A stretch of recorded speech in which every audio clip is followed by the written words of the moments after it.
ఈ మోకాళ్ళ నొప్పులతో ప్రతి ఒక్కరు ఇబ్బంది పడుతున్నారండి. కొంతమంది కార్టిలేజ్ డ్యామేజ్ అయిందని, కొంతమంది లిగమెంట్ ప్రాబ్లమ్ ఉందని, కొంతమంది గుజ్జు తగ్గిపోయిందని. సో, ఇన్ని రకాల సమస్యలు. అసలు చాలామంది ఏంటంటే స్టార్టింగ్‌లోనే హెవీ మోకాళ్ళ నొప్పులైతే రావు. మనం ఫస్ట్ ఏంటంటే తిమ్మిరితో స్టార్ట్ అవుతది. తిమ్మిరితో పాటు టక్ టక్ సౌండ్‌లు స్టార్ట్ అవుతాయి. మనం కూర్చున్నా, లేచినా నార్మల్ నార్మల్ పర్సన్ కూడా టక్ టక్ సౌండ్‌లొస్తాయి. కానీ ఒకసారి టక్ అని రిలీజ్ అయిన తర్వాత మళ్ళీ అది ఫార్మ్ అవ్వడానికి అట్‌లీస్ట్ ఒక 15-20 మినిట్స్ పడతది. కానీ వీళ్ళలో అలా కాదు. కూర్చున్నా, నిలబడినా, ఇటు బాడీ ఇటు ఇటు మూవ్ చేసినా కూడా నొప్పొచ్చేస్తుంటదనమాట. లైక్ టక్ టక్ సౌండ్‌లొస్తుంటాయి. అది కాస్త మనం నెగ్లెక్ట్ చేశామనుకోండి, తిమ్మిరిలాగా అదేదో నడుస్తున్నప్పుడు చిన్న డిస్కంఫర్ట్‌నెస్ స్టార్ట్ అవుతది. అంటే కంఫర్టబుల్‌గా నడిచే నడకకి, డిస్కంఫర్ట్‌నెస్ నడకకి కొద్దిగా డిఫరెన్స్ ఉంటది కదా! ఆ డిఫరెన్స్. అది కూడా నెగ్లెక్ట్ చేశామనుకోండి, ఇంకా స్టార్ట్ అవుతాయి మోకాళ్ళ నొప్పులు. సో, మన బాడీ ప్రతిదీ ఇండికేట్ చేస్తది. ఫస్ట్ తిమ్మిరితో స్టార్ట్ అయ్యి, టక్ టక్ సౌండ్‌లతో అంటే తిమ్మిరి స్టార్ట్ అయిందని బాడీలో బి12 డెఫిషియన్సీ వచ్చిందని.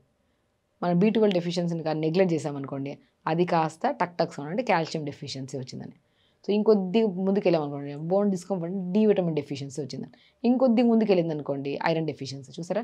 ప్రతి డెఫిషియన్సీ మన బాడీ ఇండికేట్ చేస్తున్నప్పుడు మనం ఏం చేస్తాము?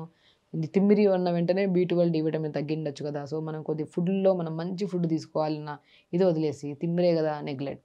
ఏదో ఒక ఆయిల్ రాసేద్దాంలే, ఒక పెయిన్ కిల్లర్ రాసేద్దాంలే, లేదా డిస్కంఫర్ట్‌నెస్ కదా! కాళ్ళు దులిపేసుకుంటే అయిపోతదిలే, మంచిగా దులుపుకొని నడిస్తే బాగోదు. సో, ఇవన్నీ నెగ్లెక్ట్ చేయడం వల్ల క్రానిక్ అప్పుడు కార్టిలేజ్ డ్యామేజ్ అవ్వడం, లిగమెంట్ ప్రాబ్లమ్ రావడం, అప్పుడు ఈ మన బోన్ మధ్యలో గుజ్జు ఉంటది కదా! ఆ గుజ్జు తగ్గిపోవడం జరుగుతది.